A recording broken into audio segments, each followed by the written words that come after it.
Hello guys, सभी को राधे राधे। आज है 22 जनवरी और हम लोग हैं इस्कॉन टेम्पल देहरादून में रामलला के स्वागत के लिए।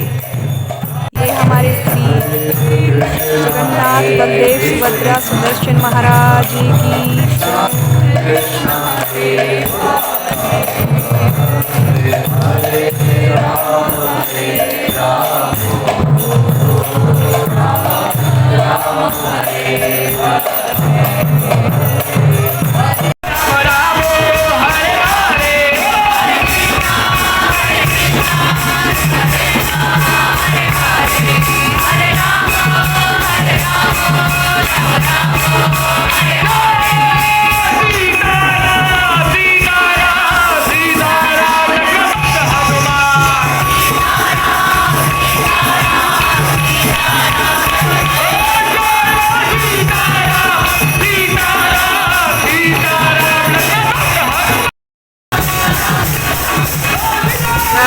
सब लोग सीताराम के रंग में रंग चुके हैं और सभी लोग कीर्तन का आनंद ले रहे हैं। देख रहे हैं जय श्री राम जय श्री राम। कल कहीं नहीं दिखेगा नाम। झंडे वंडे सब उतार देंगे लोग। बहुत हो गया, पुराना हो गया, अभी कुछ नया चाहिए, नया फेस्टिवल आएंगे वो। तो आज का जो दिन है ये केवल एक सेलिब्रेशन नहीं है, उत्सव नहीं है। आज वास्तव में हर भारत के नागरिक को ये संकल्प लेना चाहिए, आज से भगवान श्री रामचंद्र मेरे हृदय में प्रवेश किए हैं। उनकी शिक्षाओं के आधार पर, उनके मूल्यों के आधार पर, उनके चरित्र के आधार पर ही मैं अपना जीवन जीऊंगा। अगर आज ये हम संकल्प नहीं ले रहे हैं, केवल अलग अलग जगह पे भंडारे में जाकर के केवल खाना खा रहे हैं, यहाँ वहाँ जय श्री राम चिल्ला रहे हैं, गला अपना बैठ रहा है और कल वही काम में चालू हो जाएंगे, राम आपके जीवन से हट जाएंगे और काम जीवन में वापस आ जाएगा, तो कोई फायदा नहीं। और आप देखना कल क्या हाल होगा लोगों का। वही पुनः चर्विता चर्वनानम chewing the chewed again and again. जो भोगों में लिप्त हैं उसी में वापस से चले चलेंगे लोग। तो एक जीव का स्वभाव होता है भोग त्याग, भोग त्याग। या तो वो बहुत भोग करने लग जाता है, फिर भोग के कारण परेशान हो जाता है, हे भगवान क्या हो गया। फिर वो बोलता है अभी मैं त्याग लूंगा, फिर त्याग में चला जाता है। फिर त्याग करके थोड़ा कंफर्टेबल नहीं होता, कुछ ज़्यादा ही त्याग हो रहा है, तो वापस भोग में लग जाता है। भोग त्याग, भोग त्याग, इसी पेंडुलम में जो है मन जो है कभी बहुत भोग में लग जाता है, कभी मन बोलता है नहीं नहीं सब बेकार है, सब मोह माया है, त्याग कर देता है। तो व्यक्ति दृढ़ता से भगवान की शिक्षाओं को जीवन में क्यों नहीं स्वीकार करता? दृढ़ता से अपने राम को जीवन में क्यों नहीं स्वीकार करता? भोग और त्याग, भोग और त्याग में क्यों लगा होता है? क्योंकि अज्ञानता के कारण, शिक्षा के अभाव के कारण। हमारा जितना भी राम से संबंधित ज्ञान है वो रामानंद सागर का रामायण से जी के आ रहा है। हमने शास्त्र कभी नहीं पढ़े, राम के चरित्र को कभी गहराई से समझा ही नहीं। जितनी भी सरकार आई पहले, उन्होंने राम को हमारे जीवन से भुलाने का प्रयास किया, इसलिए हम भूलें। जैसा राजा वैसी प्रजा। अब ये राजा जो है मोदी, ये प्रयास कर रहा है राम हमारे जीवन में आ जाए, वो याद दिलाने का प्रयास कर रहा है, तो हम जय श्री राम के नारे लगा रहे हैं। अंधा यथांधैर उपकीय माना तेतीषु तंत्र उरुदाम निबंधा। गंगा गए गंगादास, यमुना गए यमुनादास। तो जैसे संसर्ग में आ जाते हैं हम वैसे हो जाते हैं। पर हमको वास्तव में भोग और त्याग की श्रृंखला से बचना है। कुल का वर्णन करते हैं, रघुकुल का वर्णन करते हैं, तो उस वर्णन में सुखदेव गोस्वामी परीक्षित महाराज जो अभी एक तरीके से सब कुछ त्याग करके भगवान की कथा में निवेश करके भगवान की कथा से अपने आप को शुद्ध करने के गंगा के तट पर बैठे हैं, सब कुछ प्यासे भूखे भगवान की कथा सुन रहे हैं।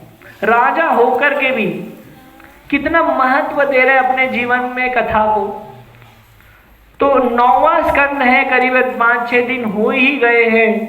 तो रामचंद्र का चरित्र वर्णन करते हुए सुखदेव गोस्वामी कहते हैं, श्लोक कहते हैं जिसमें वंशावली का वर्णन करते हैं।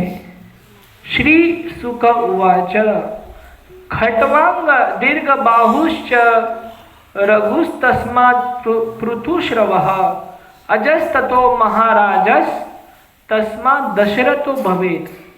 तो वो वर्णन कर रहे हैं किस प्रकार से महाराज खट्वांग के पुत्र हुए दीर्घ बाहु और उनके पुत्र हुए महान राजा रघु।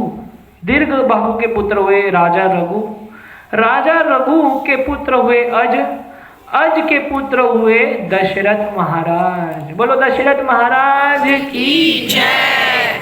तस्यापि भगवान एष साक्षात ब्रह्ममयो हरिहि अंश अंशेन चतुर्दागत पुत्रवत प्रार्थित सुरे राम लक्ष्मण भरतः शत्रुघ्न इति संयजा।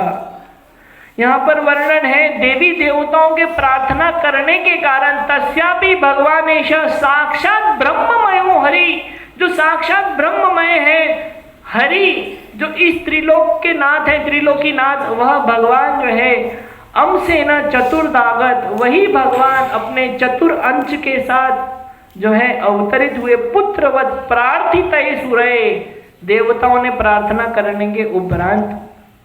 कौन है वो चार? राम लक्ष्मण भरतः शत्रुघ्न इति संज्ञा।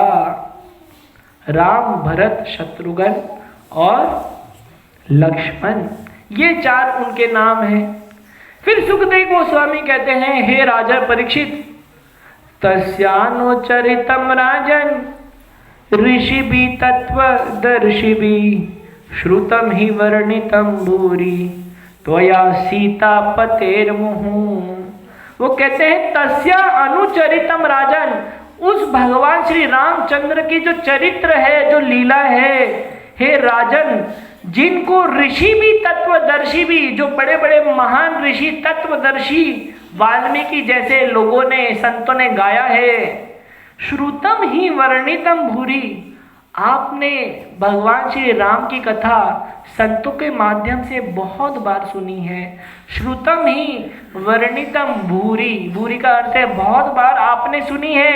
बाल्य अवस्था से ही आप प्रभु श्री रामचंद्र का चरित्र सुनते आ रहे हो संतों के मुख से। तो पहले राजाओं को भी जब शिक्षा मिलती थी स्कूल में, तो मेन शिक्षा का सब्जेक्ट हिस्ट्री, ज्योग्राफी, मैथमेटिक्स नहीं होता था, भगवान की लीलाएं होती थी, क्योंकि चरित्र निर्माण भगवान की कथाओं से ही मिलता है। शिवाजी महाराज इतने शक्तिशाली बलवान क्यों थे? लक्ष्मीबाई इतनी शक्तिशाली क्यों थे? अगर आप उसका देखोगे वर्णन, तो उनके माता पिता जब बाल्य अवस्था में उनको भगवान श्री राम और कृष्ण की लीला सुनाते थे। जब बेड पर बच्चा सोता है तो कुछ स्टोरी सुनने की इच्छा करती है, तो टॉम एंड जेरी, पोकेमॉन वगैरह नहीं सुनाते उनको, हैरी पॉटर का स्टोरी नहीं सुनाते हैं, भगवान श्री हरि की कहानी सुनाते हैं उनको। तो आजकल लोग फिक्शन बुक पढ़ते हैं, ये वो पढ़ते हैं। हमारा इंक्लिनेशन है, वो इंक्लिनेशन अगर कृष्ण और राम को समझने के लिए हो जाए तो कितनी अच्छी बात है।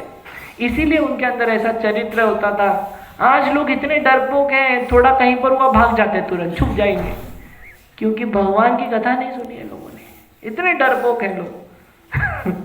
तो पहले हम देखते थे हमारी दादियाँ, नानी भगवान की कथा, कितने लोगों की दादी या नानी या माता पिता ने बचपन में आपको कथा सुनाई है। सब लोग संत हैं, आप लोग मतलब हैं। तो इसीलिए वो संस्कार आपको यहाँ भगवत भक्ति में ला रहे हैं। तो ये परीक्षित महाराज के साथ भी हुआ। बाल अवस्था में पांडव, सभी लोग आरती के दर्शन कीजिए।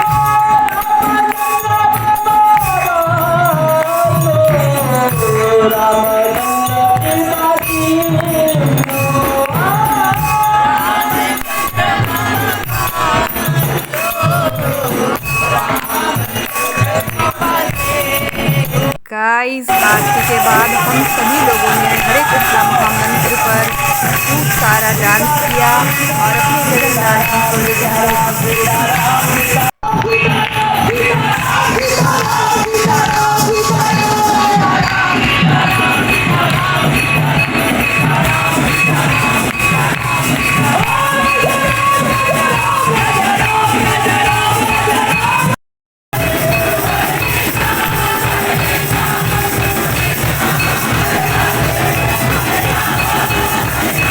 गाइस कीर्तन ख़त्म हो चुका है। अब हम लोग प्रसादी पाएंगे और हम लोग लाइन में लग चुके हैं। देखिए कितनी लंबी लाइन लगी है। गाइस सभी लोग प्रसाद ले रहे हैं।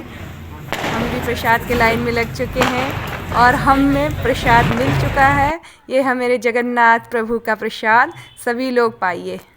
सभी को हरे कृष्णा। वीडियो अच्छी लगी तो लाइक करें, प्लीज़ सब्सक्राइब कीजिए।